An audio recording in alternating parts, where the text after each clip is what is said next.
खत्म हुआ है सालों पुराना इंतजार, आखिर हुआ बैंगलोर फैंस का सपना सच। फाइनल की घड़ी में पहले अपनी कातिलाना गेंदबाजी से सोफी मोलिन्यू और श्रेयंका पाटिल ने दिल्ली को नाच नचाया, तो फिर पैरी के साथ मिलकर स्मृति मंधाना ने बल्ले से ऐसा तांडव मचाया कि दिल्ली को खून के आंसू रुलाते हुए 16 साल बाद लिखा है नया इतिहास। तो आखिर कैसे फाइनल के मंच पर बैंगलोर ने अपने लाजवाब प्रदर्शन से दिल्ली को किया घुटने टेकने पर मजबूर।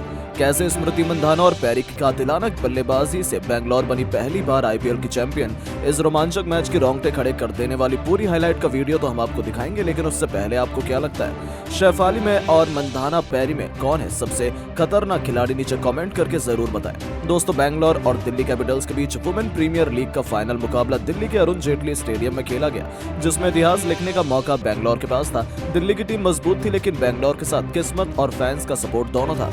हर कोई बैंगलोर को चैंपियन बनते हुए देखना चाहता था। इस मुकाबले में दिल्ली कैपिटल्स की कप्तान ने टॉस जीतकर पहले बल्लेबाजी करने का फैसला किया, लेकिन यह फैसला उनके पक्ष में बिल्कुल भी नहीं रहा। शुरुआत तो टीम को अच्छी मिली। शेफाली वर्मा और मैग लैनिंग अपनी टीम के लिए पारी की शुरुआत करने के लिए आई थी। दोनों ने अपने बल्ले से ऐसी तबाही मचाई कि 6 ओवर के पावर प्ले में ही बैंगलोर के गेंदबाजों के घमंड को चकनाचूर करते हुए अपनी टीम को 61 रनों तक पहुंचा दिया था। लेकिन फिर होता है बैंगलोर की वापसी का शंखनाद। पहले सोफी मोलिन्यू ने 8वें ओवर में ऐसा चमत्कार किया कि 3 गेंद पर 3 विकेट लेकर बैंगलोर को मैच में बराबरी पर ला खड़ा किया। उन्होंने खतरनाक दिख रही शेफाली वर्मा को सबसे पहले अपने जाल में फंसाया, तो फिर उनके बाद मारियाना कैप और जेमिमा रॉड्रिग्स को तो उन्होंने खाता भी नहीं खोलने दिया। तो फिर आता है श्रेयंका पाटिल का तूफान, जिसके सामने तो दिल्ली की पूरी पारी ताश के पत्तों की तरह बिखर गई। सबसे पहले तो उन्होंने दिल्ली की कप्तान मैग लैनिंग का शिकार कर दिल्ली की कमर तोड़ी, तो फिर दिल्ली के बाकी बचे हुए 3 बल्लेबाजों को अकेले दम पर ही उन्होंने नाक रगड़ने पर मजबूर कर दिया। उन्हीं की घातक गेंदबाजी का नतीजा था कि बैंगलोर ने दिल्ली को 20 ओवर भी खेलने नहीं दिए और केवल 113 रनों पर ही ढेर कर दिया। जहां श्रेयंका पाटिल ने 3 ओवर गेंदबाजी करते हुए केवल 12 रन दिए और कुल 4 बल्लेबाज के विकेट अपने नाम कर उन्होंने बैंगलोर की जीत की कहानी लिख डाली। दिल्ली की तरफ से सबसे अधिक रन शेफाली वर्मा ने 27 गेंद पर 3 गगनचुंबी छक्के और 2 चौकों की मदद से 44 रन बनाए। वहीं कप्तान मैग लैनिंग ने 23 गेंद पर 23 रन बनाकर अपनी टीम को यहां तक पहुंचाया। उसके अलावा कोई भी बल्लेबाज 15 रनों का भी आंकड़ा पार नहीं कर पाया। इस छोटे लक्ष्य को देखकर तो यही लग रहा था कि बैंगलोर की टीम आज लंबे समय बाद आईपीएल का खिताब जीतकर इतिहास रचने वाली। टीम की तरफ से ओपनिंग की शुरुआत करने मैदान पर कप्तान स्मृति मंधाना के साथ सोफी डिवाइन ओपनिंग। ये दोनों खिलाड़ी बेहद आक्रामक अंदाज में नजर आ रही थी, बेहद ही संभाल कर बल्लेबाजी कर रही थी। दिल्ली की तरफ से पहले ओवर फेंकने आई मारियाना कैप के ओवर की तीसरी गेंद पर सोफी डिवाइन ने शानदार चौका लगाकर अपनी टीम का खाता खोला, बल्कि तेजी से स्कोर को आगे बढ़ाया। इन दोनों बल्लेबाजों ने मिलकर पहले ओवर में 5 रन बटोर लिए।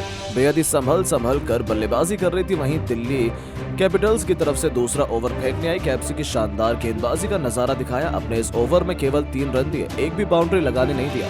वहीं दिल्ली कैपिटल्स भी अपनी पकड़ को मजबूत बनाए रखी हुई थी। टीम के लिए तीसरा ओवर फेंकने आई शिखा पांडे भी बेंगलोर के बल्लेबाजों को खूब परेशान कर रही थी।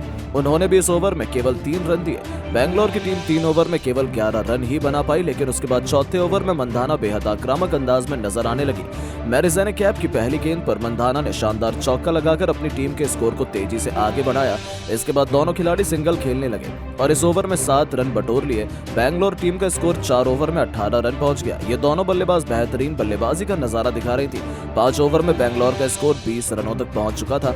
इसके बाद 6 ओवर फेंकने आई। एक बार फिर मैरिजाने कैप की तीसरी गेंद पर सोफिया डिवाइन ने शानदार चौका जड़ दिया। बैंगलोर टीम का स्कोर तेजी से आगे बढ़ने लगा। ये दोनों बल्लेबाज मैदान पर धमाल मचा रहे थे। 7वें ओवर में तो इन दोनों बल्लेबाजों को जबरदस्त कारनामा देखने को मिला। राधा यादव की पहली गेंद पर डिवाइन ने बेहतरीन चौका जड़ा। उसके बाद भी डिवाइन का बल्ला रुकने का नाम नहीं लिया। तीसरी गेंद पर भी उन्होंने एक और चौका जड़ दिया। राधा को कुछ समझ नहीं आ रहा था। 5वीं गेंद पर डिवाइन ने एक खतरनाक अंदाज में छक्का जड़कर अपनी टीम के स्कोर को तेजी से आगे बढ़ाया। इसके बाद अंतिम गेंद पर उनको चौका लगाकर ओवर को समाप्त किया। इस ओवर से डिवाइन ने 18 रन बटोर लिए। बैंगलोर टीम का स्कोर 7 ओवर में बिना किसी विकेट पर 43 रन बन चुका था। स्मृति मंधाना और सोफिया डिवाइन बेहतरीन बल्लेबाजी कर रही थी और दोनों खिलाड़ी लंबी पार्टनरशिप की तरफ बढ़ रही थी। लेकिन टीम के लिए 9वां ओवर फेंकने आई शिखा पांडे ने अपने ओवर की पहली गेंद पर डिवाइन को पवेलियन का रास्ता दिखाकर दिल्ली कैपिटल्स की वापसी कराई। 49 रनों के स्कोर पर बैंगलोर को पहला झटका लग गया। मंधाना और सोफी डिवाइन के बीच पहले विकेट के लिए 49 रन की साझेदारी से सोफी ने 32 रन बनाए, लेकिन स्मृति मैदान पर टिकी हुई थी और उनका साथ देने के लिए टीम की सबसे खतरनाक खिलाड़ी एलिस पैरी आ चुकी थी। इन दोनों बल्लेबाजों ने मिलकर अपनी टीम के स्कोर को 10 ओवर में 56 रनों तक पहुंचा दिया। इन दोनों की बैटिंग देखकर तो यही लग रहा था बेंगलोर की टीम बड़ी आसानी से दिल्ली कैपिटल्स को हराकर फाइनल मुकाबला अपने नाम कर लेगी और ऐसा ही कुछ हमें देखने को मिला। फिर कप्तान स्मृति मंधाना ने 31 रन का योगदान दिया, बीच में मैच फंसने लगा था, ऐसा लगा था दिल्ली वापसी कर जाएगी, लेकिन बेंगलोर के सभी बल्लेबाज बेहद ही आक्रामक अंदाज में नजर आने लगे। एक के बाद एक कई चौके छक्के लगाकर मैच का पूरा रुख पलट दिया। इसके बाद एलिस पेरी नाबाद 35 और ऋचा घोष ने नाबाद 17 रन बनाकर मैच जीत लिया और जो काम छोरे नहीं कर पाए वो बेंगलोर की छोरियों ने कर दिखाया और 17 सालों का इंतजार खत्म किया और फाइनल मैच में दिल्ली कैपिटल्स को हराकर वुमेन प्रीमियर लीग का फाइनल मैच जीत लिया। और इसी के साथ दूसरे सीजन में ही बेंगलोर में ट्रॉफी पर कब्जा जमा लिया।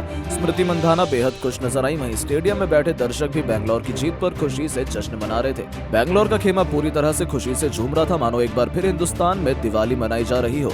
इस अंदाज में बेंगलोर की जीत को सेलिब्रेट किया जा रहा था। आखिर हो भी क्यों न, बेंगलोर फैंस का सालों पुराना सपना साकार हुआ। जहां ऑरेंज कैप इस बार एलिस पेरी के नाम हुई तो वहीं सोफी मोलिन्यू ने मैन ऑफ द मैच उनको चुना गया।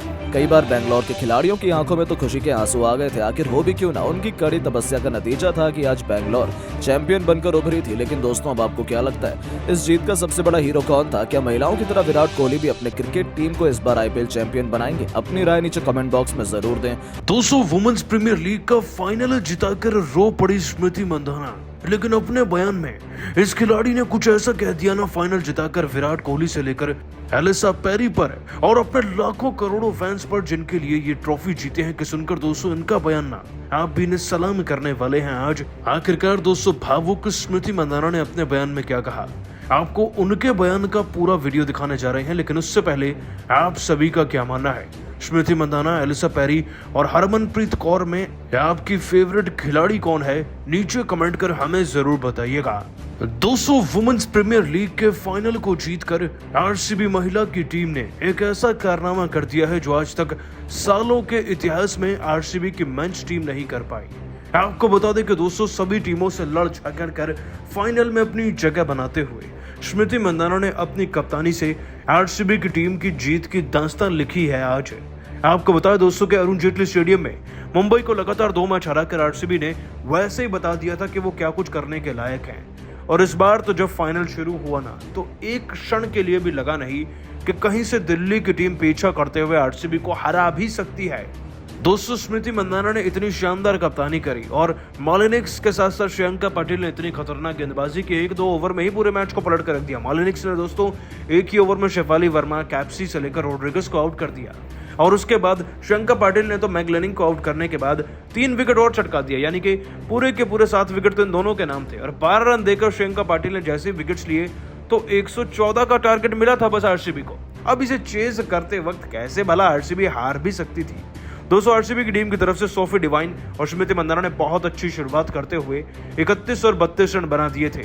इधर 3 चौके लगाकर स्मृति मंधाना ने जहां 31 रन बनाए तो एलिसा पेरी अपना पार्ट प्ले करने मैदान में उतर चुकी थी, जिसके बाद अब 33 गेंद में 33 रन चाहिए थे, यानी कि एक गेंद पर 1 रन। और फिर कौन जीतता, आप खुद ही बता दीजिएगा। दोस्तों, स्मृति मंधाना और एलिसा पेरी ने टीम को जिताकर न सिर्फ दम भरा बल्कि उन करोड़ों फैंस की उम्मीदों पर एक खरे उतरे हैं जो उनको जीतता हुआ देखने के लिए हर मैदान में आ रहे थे। आज लगभग 50,000 दर्शकों के सामने आरसीबी की टीम को जिताकर स्मृति ने इतिहास रचा है। लेकिन दोस्तों, स्मृति मंधाना ने आरसीबी को जिताने के बाद जो कहा ना, वो सुनकर शायद आप उन्हें आज सलाम करने वाले हैं। आपको बता दें दोस्तों कि स्मृति मंधाना ने आरसीबी की टीम को जिताकर अपने फैंस पर, कोहली पर और एलिसा पेरी पर अपने बयान में कहा, ये वाकई में किसी सपने से कम नहीं है मेरे लिए। आज फाइनल को जीतने के लिए एक पूरी टीम का एफर्ट लगता है और मैं तहे दिल से कहना चाहूंगी कि हमारी पूरी टीम ने इस बार उतनी मेहनत करी है जितना हमने शायद पिछले सीजन में नहीं की थी। एक बार बीच में सीजन में लगा था कि शायद हम हार कर बाहर हो जाएंगे, लेकिन एलिसा पेरी के जबरदस्त प्रदर्शन और बाकी खिलाड़ियों के भी एकजुट मेहनत के चलते हम न केवल फाइनल तक पहुंचे, हमने मुंबई को भी 2 बार इसी मैदान में हराया। और आज जिस कदर की गेंदबाजी श्रेयंका पाटिल ने खास तौर पर करी है ना, उन्होंने वाकई में हमारी इज्जत रख ली, हमारा दिल जीत लिया है, क्योंकि ऐसे ही खिलाड़ी आपकी टीम को हारी बाजी जिता सकते हैं बस, वरना दिल्ली की टीम हम पर कभी भी हावी हो सकती थी।